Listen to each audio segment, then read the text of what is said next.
जय हिंद साथियों, कैसे हैं आप सब। आई होप आप सब अच्छे होंगे, स्वस्थ होंगे। मैं दिनेश यादव एक बार फिर से स्वागत करता हूं आप सबका आपके अपने YouTube चैनल पर। सबसे पहले तो आप सभी को शीतलाष्टमी की हार्दिक शुभकामनाएं। मैं समझता हूं कि आप सबकी तैयारी बहुत अच्छी चल रही होगी, जिस भी कंपटीशन की आप तैयारी कर रहे हैं या करने की सोच रहे हैं। सबसे पहले दोस्तों, आज अपन दो बातों पे मुख्य रूप से यहाँ चर्चा करने वाले हैं। पहली मैं चर्चा करूंगा कि जो एक नोटिस और निकल के आया था 22 तारीख का, वो नोटिस था, क्योंकि ड्यूटियों की वजह से वो वीडियो फिर बन नहीं पाया। और एक चर्चा करेंगे याचिकाकर्ताओं के साथ, क्या यहाँ धोखाधड़ी की जा रही है, एक बड़ा स्कैम यहाँ पे खेला जा रहा है याचिकाकर्ताओं को रिट लगाने को लेकर। इन दोनों बिंदुओं पे अपन चर्चा करने वाले हैं। दोस्तों, अगर आप भी चैनल पे नए हैं तो चैनल को लाइक शेयर सब्सक्राइब जरूर करें। अब आप मेरे पीछे देख रहे होंगे कि यहाँ पे लिखा हुआ राजस्थान सेवा नियम दिनांक इंडोर, ये क्या आपके समझ में नहीं आ रही होगी दोस्तों। जब रिफ्रेश कोर्स चलता है तो ये चीजें वापस यहाँ पे पढ़ाई जाती है सारी की सारी, जिसमें यह है घरेलू हिंसा अधिनियम वगैरह जो कुछ भी है यहाँ पे चलता है।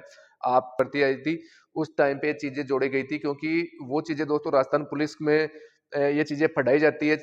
तो डिपार्टमेंट ने ये सोचा क्यों ना अपन विद्यार्थियों को पहले से ही इस चीज से अवेयर किया जाए, ताकि जितने भी लोग पार्टिसिपेंट होते हैं वो सबको इस चीज का नॉलेज हो सके और वो चीजें फिर वापस यहाँ पे रिफ्रेश कोर्स के तौर पे चलती रहती है।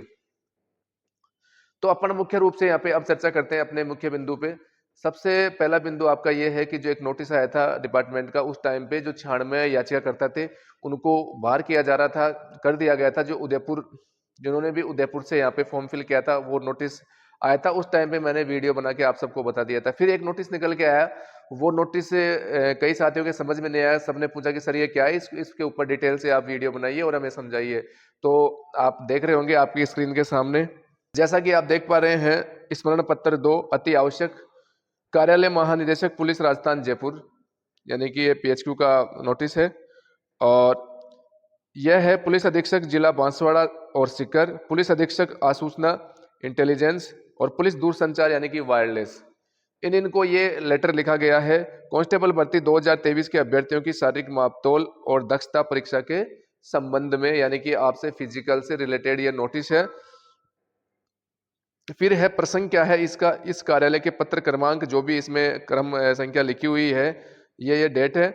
और अब अपन देखते हैं कि क्या है इस पत्र में और क्या लिखा गया है। विषय अंतर्गत प्रासंगिक पत्रों के संदर्भ में लेख है कि कांस्टेबल भर्ती 2023 के अभ्यर्थियों की दिनांक 27/12/2023 से 30/12/2023 तक आयोजित शारीरिक दक्षता मापतोल परीक्षा में माननीय उच्च न्यायालय जयपुर के आदेश अनुसार सम्मिलित किए गए याचिकाकर्ताओं में से, यानी कि आपको पता है कि माननीय उच्च न्यायालय जयपुर के आदेश के अनुसार जो 96 जो भी विद्यार्थी थे, जो कैंडिडेट थे, उनको यहाँ पे शामिल किया गया था। उनके रिजल्ट को अलग से होल्ड रखा गया था।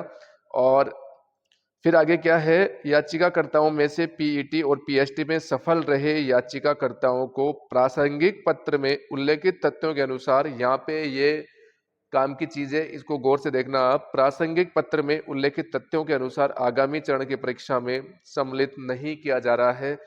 अब सबसे बड़ा सवाल आपका निकल के यही आ रहा है कि सर हमें क्यों सम्मिलित नहीं किया जा रहा है, बाहर क्यों किया जा रहा है। तो मैंने भी और जितने भी मेरे साथी हैं यूट्यूबर हैं, उन्होंने भी आपको यहाँ पे बताया था, जो बड़ी बड़ी कोचिंग संस्थान चलाते हैं, उन्होंने भी आपको बताया था कि सिर्फ और सिर्फ उन्हीं कैंडिडेट को यहाँ पे अगले चरण में शामिल किया जाएगा जो 15 गुना की रेंज में आएगा, 15 गुना की जो कट ऑफ है उसको पार करेगा।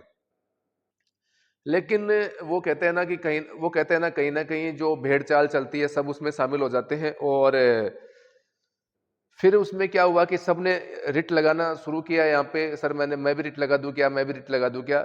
मैंने उस टाइम पे भी आपको बताया था कि आपका मार्जिन, आपकी कट ऑफ के और आपके जो नंबर आपके आए हैं, अगर जो मार्जिन बहुत कम है तो आप बेशक लगा सकते हैं और ये आपका अधिकार है। रिट कोई भी लगा सकता है, इसमें किसी भी प्रकार की कोई मनाही, कोई बाउंडेशन वगैरह यहाँ पे नहीं है। तो अब ऐसा होगा नहीं कि कट ऑफ गई है 150 और आपके 45 145 के आसपास नंबर है तो आपको भी यहाँ पे सम्मिलित किया जाएगा, क्योंकि उसमें साफ साफ दे रखा है कि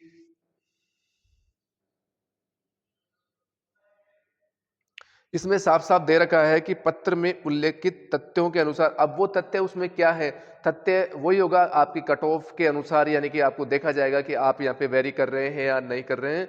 उन्हीं तथ्यों के आधार पर आपको सम्मिलित नहीं किया जा रहा है, क्योंकि उदयपुर का जब लेटर आया था तब भी उसमें बताया गया था कि वो कट ऑफ मार्क्स नहीं होने के कारण उनको यहाँ पे बाहर किया जा रहा है, और मेन मुख्य रीजन वही है कि आपके नंबर उस कट ऑफ मार्क्स के बराबर नहीं है, आपके नंबर कम हैं। आगे क्या है, अतः इस संबंध में उक्त याचिकाकर्ताओं को विभाग द्वारा लिए गए निर्णय से जरिए विशेष वाहक सूचित किया जाकर तामील रिपोर्ट दिनांक, यानी कि क्योंकि जब दोस्तों ऐसी चीजें होती है तो विशेष वाहक का मतलब होता है कोई व्यक्ति डिपार्टमेंट की तरफ से नॉमिनेट किया जाता है कि आप वहां पे जाओगे और उन पर्सनल जो भी पर्टिकुलर व्यक्ति है जो अभी इसमें शामिल है, अब इसको बाहर किया जा रहा है, तो उसको आप सूचना दोगे, कहीं वो इस भरोसे पे बैठा रहे कि नहीं मैं तो अगले चरण में शामिल होऊंगा और वो एग्जाम की तैयारी करता रहे, अपना समय खराब करता रहे कि आप भैया इस भर्ती से अब आगे की चरण में और इस भर्ती में आपको शामिल नहीं किया जा रहा है।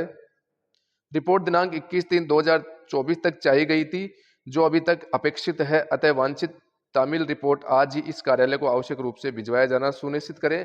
ये एक लेटर, और यह लेटर मुख्य रूप से डिपार्टमेंट का ही लेटर है, डिपार्टमेंट का ही इसमें काम है, कैंडिडेट से संबंधित कोई भी इसमें सूचना नहीं है। सूचना यही थी अपने देखने वाले की अब जो और भी कैंडिडेट है उसमें उनको बाहर कर दिया गया है। उक्त प्रकरण मान्य न्यायालय से संबंधित होने के कारण सर्वोपरि प्राथमिकता प्रदान की जाए। अब कई जो भी मेरे साथी हैं बोल रहे हैं कि सर उसमें एक नीचे लाइन और लिखी हुई है, उक्त प्रकरण मान्य न्यायालय से संबंधित होने के कारण सर्वोपरि प्राथमिकता प्रदान की जाए। इसका मतलब यही है कि जो भी हाईकोर्ट के आदेश हैं उनकी यहाँ पे सशर्त पालना यहाँ पे जरूर विभाग के द्वारा की जाएगी, और उन्हीं के जो भी दिशा निर्देश है उन्हीं के अनुसार पुलिस मुख्यालय यहाँ पे काम करेगा। जो भी उन्होंने उनको आदेश दिए हैं उसी के अनुसार विभाग अपना काम कर रहा है। और फिर अपन अब एक दूसरी जो अपना मुद्दा है आज का उस पर चर्चा करते हैं कि याचिकाकर्ताओं के साथ जो भी रिट लगा रहे हैं उनके साथ कैसे यहाँ पे धोखाधड़ी की जा रही है। क्योंकि दोस्तों मेरे मतलब जानकार व्यक्ति हैं, उन्होंने भी जब याचिका लगाई तो आपको पता है कि सबसे 2-2 हज़ार रुपए लिए थे। अब मैं पर्टिकुलर उस व्यक्ति का नाम वगैरह मैं यहाँ पे नहीं बता सकता क्योंकि यह एक सार्वजनिक मंच है, और सार्वजनिक मंच पे किसी विशेष व्यक्ति की अपने यहाँ पे बात नहीं कर सकते।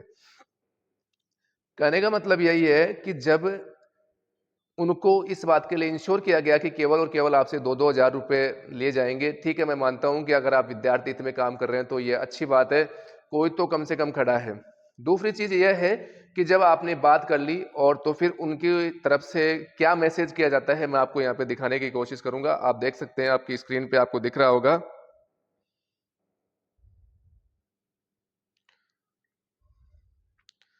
अब आप देखिए मैसेज को क्या है, और ये व्हाट्सएप मैसेज किया जाता है विद्यार्थी को, याचिकाकर्ताओं के लिए सूचना, यानी कि क्या है, याचिकाकर्ताओं के लिए सूचना। क्या सूचना है, कैटेगरी वाइज जिनके ज्यादा नंबर है उनकी फाइल हमें पीएचक्यू भेजनी पड़ेगी। यानी कि जिन जिनके ज्यादा नंबर है उनकी फाइल हम पीएचक्यू भेजेंगे, जो कि सरासर गलत है। कोई फाइल जिन ज्यादा नंबर वाले की पीएचक्यू से कोई लेना देना विद्यार्थियों का नहीं है। अगर वो जाएंगे तो हाई कोर्ट के थ्रू ही जाएंगे, और हाई कोर्ट के आदेश के अनुसार ही जो भी नेक्स्ट प्रोसेस है उसमें शामिल हो सकते हैं या बाहर हो सकते हैं। डायरेक्ट पीएचक्यू से आप किसी भी प्रकार का अपना फॉर्म भरने के बाद में पत्राचार आप नहीं कर सकते, जो कि ये बिल्कुल गलत है, सरासर गलत है। ऐसे 40 बच्चों को हमने सेलेक्ट किया है। अब आपने क्या आधार मान के बच्चों को सेलेक्ट किया गया ये समझ से परे है। ऐसे 40 बच्चों को हमने सेलेक्ट किया है, उनकी फाइल हमें पीएचक्यू भेजनी है। बिल्कुल दोस्तों ये बिल्कुल झूठ है, बिल्कुल गलत है। यहाँ पे जल्दी से तैयार करके, क्योंकि सभी बच्चों को शामिल नहीं किया जाएगा, और ये बात क्योंकि सार्वजनिक मंच पे यानी कि यूट्यूब पे उनके द्वारा नहीं बोली जा रही है कि सब बच्चों को शामिल नहीं किया जाएगा, उनके द्वारा केवल यही बात बोली जा रही है कि सबको शामिल किया जाएगा, जिनके ज्यादा नंबर है उन्हीं को शामिल किया जाएगा। यह बात भी बोली जा रही है यहाँ पे। अगर सबको शामिल करते हैं तो भर्ती प्रक्रिया पूरी नहीं हो पाएगी। इसके लिए स्टाम्प खर्चा और फाइल खर्चा 450 रुपये फोन पे करके स्क्रीनशॉट भेज देना। इसके लिए बार बार कॉल और मैसेज नहीं करना पड़े। नहीं भेजोगे तो आपकी वैश्वम की जिम्मेदारी होगी। अब इसमें दोस्तों ये तो मेरे बिल्कुल समझ से परे है कि क्या जिम्मेदारी है क्या नहीं है। विद्यार्थी जब आप विद्यार्थियों ने कैसे भी करके किसी भी तरीके से अरेंज करके कहीं से भी उधार लेके, जब मुझे पता है कि जब विद्यार्थी जो बेरोजगार विद्यार्थी तैयारी करता है तो एक एक रुपया उसके लिए कितना मुश्किल होता है, और फिर उनसे 450 रुपये और मांगे जा रहे हैं। स्वयं की जिम्मेदारी होगी कम नंबर वाले बच्चों के साथ ये पोस्ट शेयर ना करें। जब आपने कम नंबर वाले विद्यार्थियों से रिट दायर करने के लिए 2-2 हज़ार रुपए ले लिए, तो और फिर आप ये बात बोल रहे हैं, जो कि अच्छी बात नहीं है, क्योंकि बार बार कॉल और मैसेज करके वो परेशान करेंगे। अपनी व्यवस्था के अनुसार भेज देना, कोई डाउट हो तो मैसेज कर सकते हैं। दोस्तों, मैंने पहले भी आपको कहा है, अगर आप आपके कम नंबर हैं तो आप अपनी नेक्स्ट तैयारी पे ध्यान दें। इन बातों में उलझने से अब कोई मतलब नहीं है। शामिल उन्हीं को किया जाएगा जिनके कट ऑफ मार्क्स, जो कट ऑफ गई है उनके बराबर मार्क्स होंगे। फाइनल डिसीजन भी वही आएगा और उसी के अनुसार विभाग काम करेगा, जो भी डिसीजन आएगा हाईकोर्ट की तरफ से। तो ये विद्यार्थियों के साथ बहुत बड़ा यहाँ पे स्कैम किया जा रहा है। अब दोस्तों, मैं मेरा ओपिनियन बताऊं कि अब आपको पैसे देने चाहिए या नहीं देने चाहिए। दोस्तों, अब जब आपने 2-2 हज़ार रुपए दे ही दिए, तो इसमें मैं कुछ नहीं कह सकता, क्योंकि आपको उनसे बात करनी होगी कि जब आपने हमसे 2-2 हज़ार रुपए ले लिए, तो 450 रुपए किस बात के हमसे लिए जा रहे हैं, और पीएचक्यू में कौन सी फाइल भेज जाती है। ऐसा बिल्कुल भी नहीं है। किसी भी प्रकार की कोई यहाँ पे किसी भी प्रकार की जो कोई फाइल आपकी पीएचक्यू नहीं जाने वाली है। मैं इंश्योर यह बात कह सकता हूँ, क्योंकि जो भी काम होगा वो हाईकोर्ट या जो माननीय न्यायालय के आदेश अनुसार ही यहाँ पे होने वाला है। तो दोस्तों, ये दोनों बातें आज की थी अपने यहाँ पे आज के वीडियो में, और ऐसे ही लेटर लगभग हर जगह से यहाँ पे जारी होंगे। अगर वो रेंज में नहीं आएंगे, कट ऑफ मार्क्स के बराबर उनके नंबर नहीं है, तो उनको लगभग लगभग यहाँ पे बाहर किया जाएगा, डेफिनेट बाहर किया जाएगा। और जो रिट अब लगा रहे हैं, सब मुझे सामने, हम रिट लगा सकते हैं या नहीं लगा सकते, लगाएं या नहीं लगाए, ये आपका अधिकार है, आप लगा सकते हैं। अगर आपके नंबर कम है तो केवल केवल आप अपना समय, अपना जो भी पैसा है वो केवल यहाँ पे बर्बाद करेंगे। इससे अच्छा है कि आप और तैयारी करें, अपनी तैयारी पे फोकस करें। ठीक है दोस्तों, आज के लिए इतना ही। मिलते हैं नेक्स्ट वीडियो में। जय हिंद, जय भारत।